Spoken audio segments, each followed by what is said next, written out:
Hey there, Trish with Upcycled Stuff. So today I'm going to show you how to make a bail on a spoon pendant. So I've been showing y'all how to carve and hammer out letters and add texture to a spoon. I'll leave the links below to all the other videos to get you to this point, but right now I'm going to show you how to make the bail so that you can hang this from the string of your choice. So all you're going to need for this are 2 pairs of needle nose pliers. So I like to take my needle nose at the very base of the stem here of the handle and pull it forward towards where the writing is just a little bit,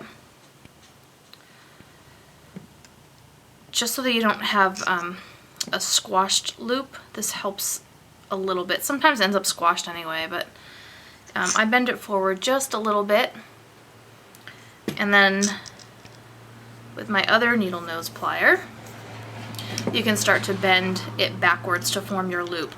So I start right at the other needle nose and start bending. Just bend a little bit. I have a very good grip. I just straighten that back out again. And start bending, bend, and move it every so often. This way here you sort of kind of have a circular bail rather than just something that is flat, which is fine. It's, you know, flat is fine. It just makes it look more like a piece of, you know, jewelry that a jeweler would have done. And then just squeeze a little bit, trying to push downwards, not so that it's coming at you, but you want to kind of have a downward motion on that bent piece.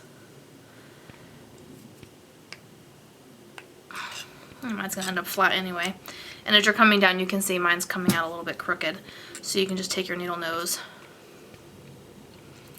and squeeze. You want to be kind of careful not to move the handle back and forth too much because it'll just snap. Okay. So once you're there, you can see it's coming out a little bit flat. I'm going to push that forward a little bit more.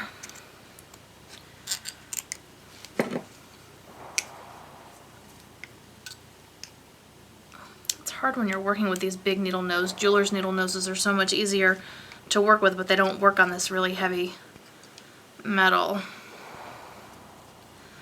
So if you squeeze it just a little bit, and then at some point you just say, forget it, I'll do it flat. Which is fine. It still fits the stringing material. It'll fit through like a piece of leather. But if you want to use the ball chain, it sometimes is harder to fit through a fat piece. Okay, so here we go. I have a little bit of a hoop instead of a flattened piece of metal. So you just sort of keep working it. You really just have to kind of play it by ear. There we go. Alright, so now you can fit through, that'll fit ball chain. It'll also fit through any of your leather. I want to make that come forward a little bit more. I'm afraid I'm going to snap it though. But I think that's fine. So there you go. Your finished pendant. It's ready for stringing on your favorite stringing material.